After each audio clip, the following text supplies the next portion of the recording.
Welcome to KiniTalk. I'm Samisha Naidu, and today I'm joined by independent political analyst Khoo Kay Peng to talk about Pakatan Rakyat's latest manifesto. Welcome to the program.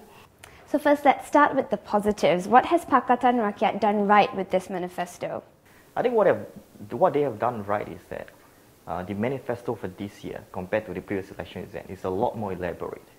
So when it's a lot more elaborate, it provides an opportunity for a voter like myself to be able to understand, comprehend, and also, of course, provide a healthy critique to the manifesto. At least we understand that should the coalition wins power, how is it going to take Malaysia towards the future? At least for the next 5 years. So this is the part that I think they have done right. By and large, it's interesting. I mean, there's a lot of things that have been said there.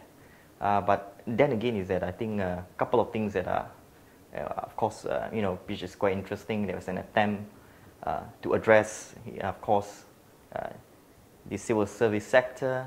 There's an attempt to address congestion problem. There's also an attempt to address socio-economic issues faced by people at the lower strata of the community.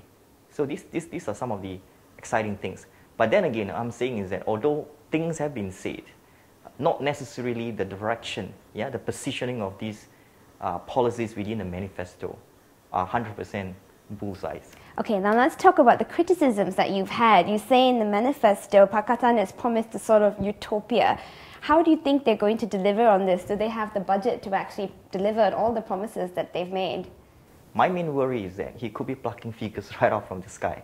I mean, promising that the funds are going to come from saving and expenditure, savings from wastages, and also perhaps ability of the government to reduce costs of project financing, to curb corruption. These are not very solid figures.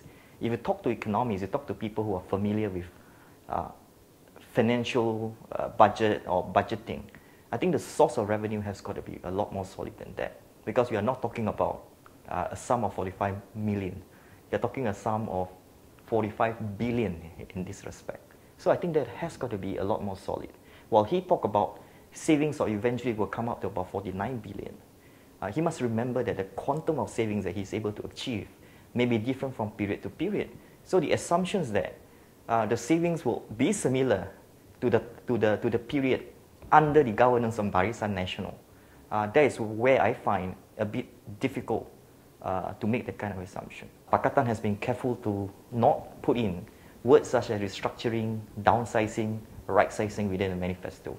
Rightly, if you don't do that, if you don't look at potentially to make the entire bureaucracy a bit more efficient, meaning cutting off the fat where necessary, avoid overlaps, right?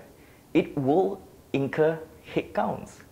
And to do that, I think they will take some time, to come up with all these planning, analysis, and assessment to ensure that cuts are inevitable and can be achieved.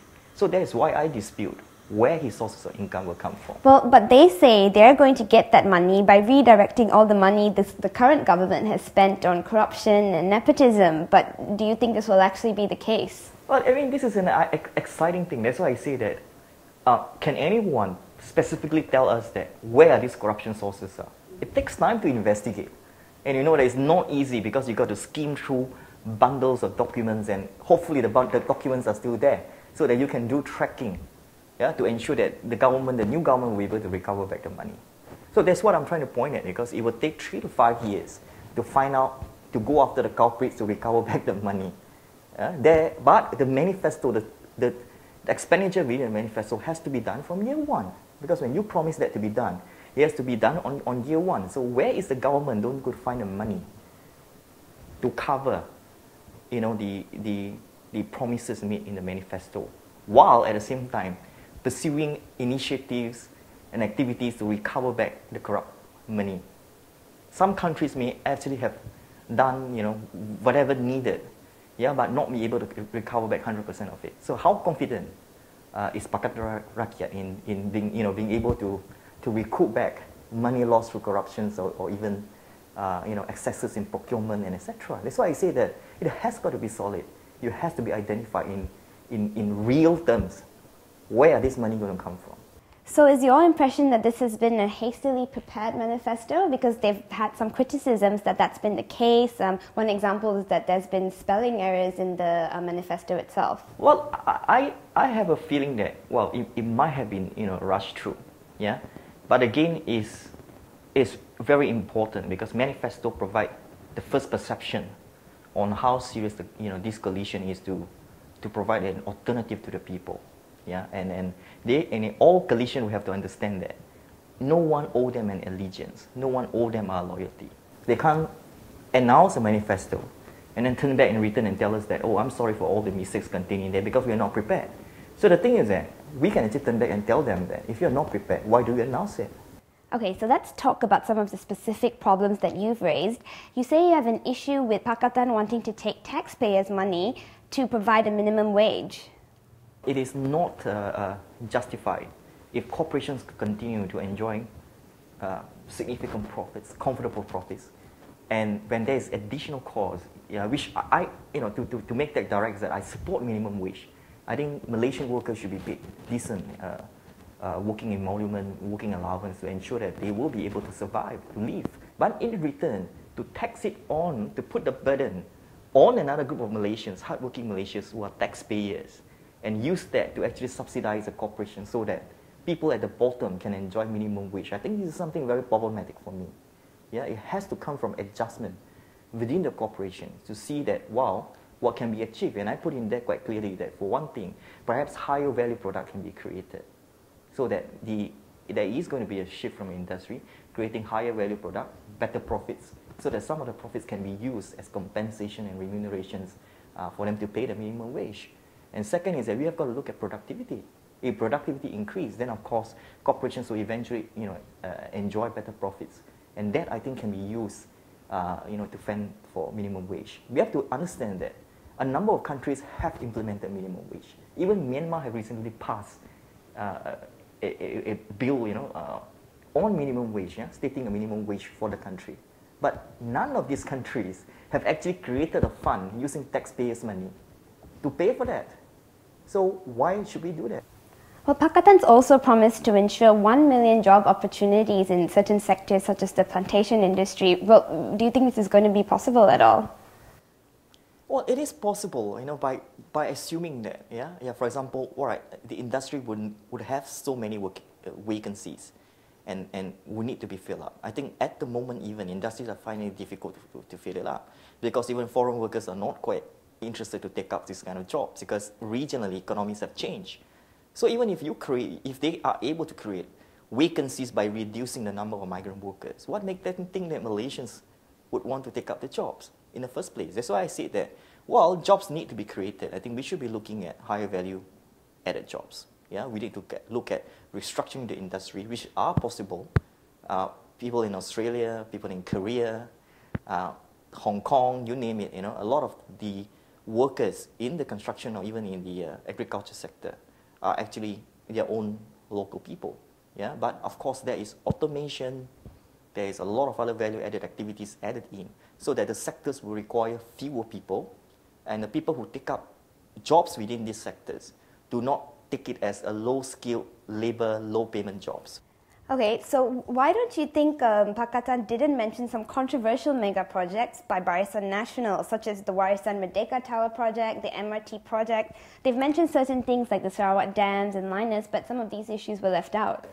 Oh, anyway, if you to put the question back to Pakatan, they'll probably tell you it's omission mistake. They did not put in, but definitely I think Malaysians, voters like myself would like to know, whether these projects, will be halted or not.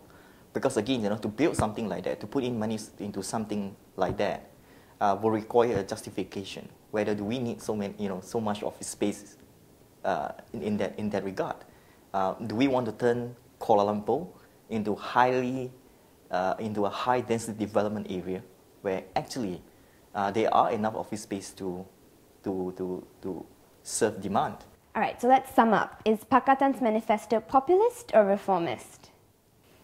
Based on what has been presented today, I would think that the weightage is a lot more on the populist side, because clearly a number of areas have not been touched on. I mean, we do not see that, and I personally believe that for us to move ahead, there has got to be reform.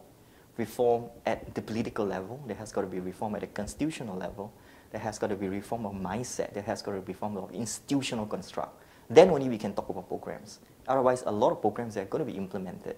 I am skeptical if even Pakatan can actually avoid and ensure that all these projects that involve a lot of money, there will be no instances of wastage, there will be no instances of late delivery, poor delivery, or even corruption. Okay, and finally, the million-dollar question: how does Pakatan's manifesto compare to what Barisan Nasional is already currently doing? One of the setback to Barisan Nasional is that, as a government, when you make promises, it has to deliver. On the flip side, I think it's easy for Pakatan Rakyat today to promise a lot of things. So at the end of the day, is that I think one very important thing for Pakatan Rakyat leaders is that they also have to be grounded. For something as serious as a manifesto, which obviously have highlighted a lot of implementation areas, a lot of programs that they want to introduce, to ensure that this can be introduced, and at the same time, it does not contradict among one another. Well, thank you very much for joining us on the show today, and we will see you next time on KiniTalk.